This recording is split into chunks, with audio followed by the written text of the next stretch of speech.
Fades and Tiro, to the great people of the Commonwealth of the Northern Mariana Islands. Thank you for your time. To my mom, my first and forever Shiro, and to Auntie Tai, Auntie Denang, thank you for giving me your blessings to be able to be here today.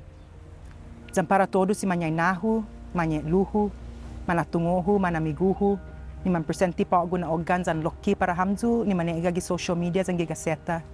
Dyan especialmente para todos si Tauto Marianas. Si Diyos si ini kampunin na idu pa ako na dia, para bay who introduce idu, dyan para bay who presenta I intensyon hu para komunidad. My first memories of being on Saipan was at what used to be called the Royal Taga Hotel. It was there where we stayed when my mom went to work. And not too far from Royal Taga was where she worked with Auntie Darling Ogumuro. And some days, we would go to lunch at what is now called the Marianas Business Plaza. At 3 years old, I didn't know that they were congresswomen in the first CNMI legislature, true pioneers of their time. All I knew about Mom and Auntie Darling was that they worked in this office filled with people with desks, and that they worked really hard. And all that they ever really talked about was how to help people. It was also there that I remember first meeting Mr. Bill Neighbors at the restaurant. And it was the first time I had ever seen a Black person in my life. Well, Mr. Neighbors became Uncle Bill, and Uncle Bill later became Dad. That is why I chose the Marianas Business Plaza as a location for my announcement. It is where the history of our islands meet our modern community, and on the grounds were two pioneering women, a Chamorro and a Refaluash, and a Black man began laying foundations for the person that I am today.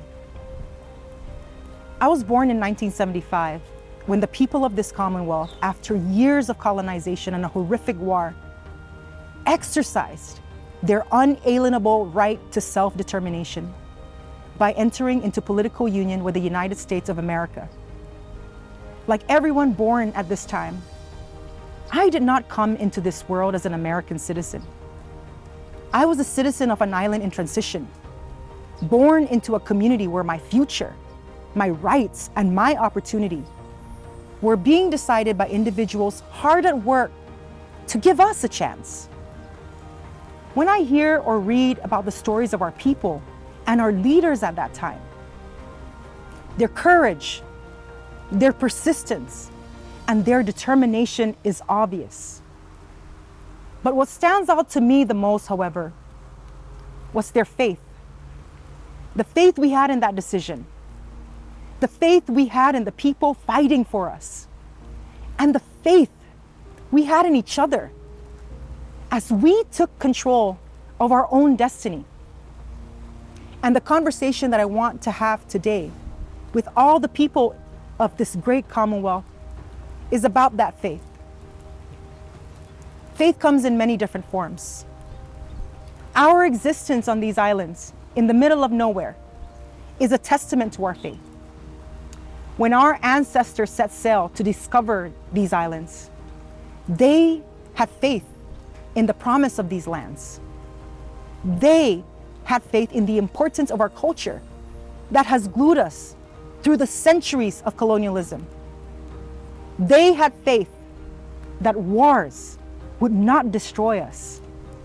And from the caves, jungles, and camps, we arose to a new world and a promise of self-determination. The covenant, the foundation of our government and our political identity, is a document of faith. In joining the United States, we did not put our future in the hands of presidents or congressmen. No. We placed our and our children's futures on the idea of America, the idea of freedom, liberty, and democracy, and the faith that through our own hands, we could take part in the American story. Nearly 50 years on since our people chose their collective destiny, we are faced with new challenges. Challenges that threaten our identity, that test the faith of our forefathers and mothers, that the next generation will live better lives than their own. In placing their faith in the idea of America, Our founders brought us to the doorstep and put their faith in us. The faith that we will keep pushing through the door, keep advocating for our islands, and keep working to secure our place in this country. Through pandemics, natural disasters, economic collapses, and growing pains within our families, our lives here are continuously tested. And we are given our opportunity to prove that these lands still carry the strength that survived occupation, that arose from the camps, that rebuilt a society from war, that secured self-determination and our right to self-government. I have faith that we can. I believe this because of who we are. And I have faith in this because of my own story. I'm the daughter of Serafina King-Neighbors, a woman who came from a generation of remarkable women who shattered stereotypes even before people started talking about barriers like the glass ceiling. I am the biological daughter of a foreign worker, one of the first, who traveled to these islands to work as a cowboy.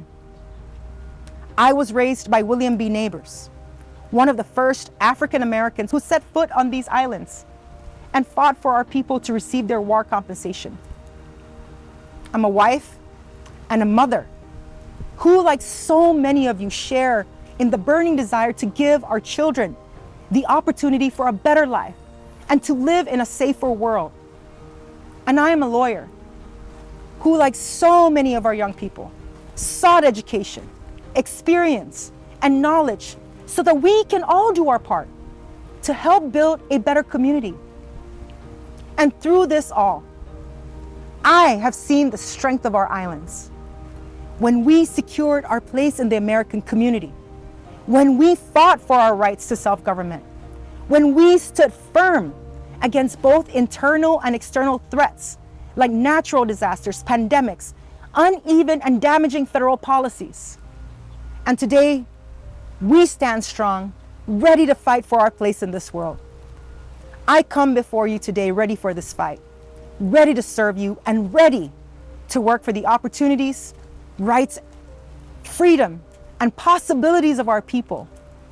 I'm here to put my name, Kimberlyn King-Hinds, forward to be your next delegate for the United States House of Representatives. Now, I realize that this is not easy. I already hear it. She's from Tinian. She's never served in the legislature. I get that. And frankly, nothing in my life has been easy. I've had to cross picket lines and endure harassment to work as a checker at Safeway so I can put food on the table for my family. I've worked as a nanny and cleaned houses to save money so I can go back to college. I've served rowdy customers and endured sexual harassment as a waitress at a sports bar so that I can afford to pay rent and pay for books while going to college. And I have fought against the Department of Defense to stop them from bombing Tinian and Pagan. And for what seems like a lifetime, I have been fighting against one-size-fits-all federal policies that may work in California, but does not work for the people here in the Commonwealth. All that to say, I'm not afraid of hard work. In my mother and Auntie Darling, I have learned that in every impossible situation, I am possible. And I've learned from my dad that it is a moral obligation to take care of people who need help, to be your brother's keeper. And I'm ready to make my pitch to the people of this Commonwealth, to tell them who I am, and to ask for everyone's faith that I will fight for all of us with all that I am. I never aspired to be a politician, and I don't think of myself as one today. I'm just a woman who grew up being told to go to school, get educated, to never forget where I come from, and more importantly, to come back and be a part of helping our community. I've been back. I've been doing. And it's time for me to level up and give the best of who I am to the people and these islands that I love deeply. Our founders, through their faith in our people and our country, brought us to the doorstep of this nation's capital. They chartered our path and carved into the heart of this Commonwealth the aspiration of achieving progressively higher standards of living for its people as a part of the American economic community, because at its core, it was about partnership. The United States and the Commonwealth working together to see the lives of our people improve. I believe that the greatness of our country is seen in the progress and standards of the people who are most disadvantaged. I believe in the potential of our nation to lift up all in pursuit of its goals. Why? Because the promise of the covenant was not just about the promise with our people. It was a promise to the world after a devastating war that America was going to do different and do better. The covenant shows to the world the unequal strength of America at its greatest. And we stand on the shoulders of honorable men who champion this cause. The public servants who have navigated through the waters of Washington as our Washington rep, refining our voice, justifying our existence. These men walked the path, and Congressman Gregorio Lili Sablan, our first delegate, opened the door and opportunities to bring us closer to achieving our rights as Americans to have an equal voice in the decisions of our country. It is our time, today, right now, for a new generation to level up, to step through that door that's been opened for us, to bring our strengths and our hearts, to fight for who we are and for our place in this world. And today, I am asking all of you to join me.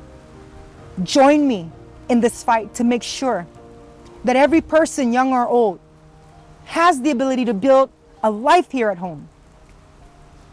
Join me in the faith that the forefathers of the covenant had in ourselves, that we are worthy, we are capable, and we are unstoppable in our determination to build a Commonwealth of the Northern Mariana Islands that we can all be proud of. Level up with me, CNMI. I love you. Let's do this.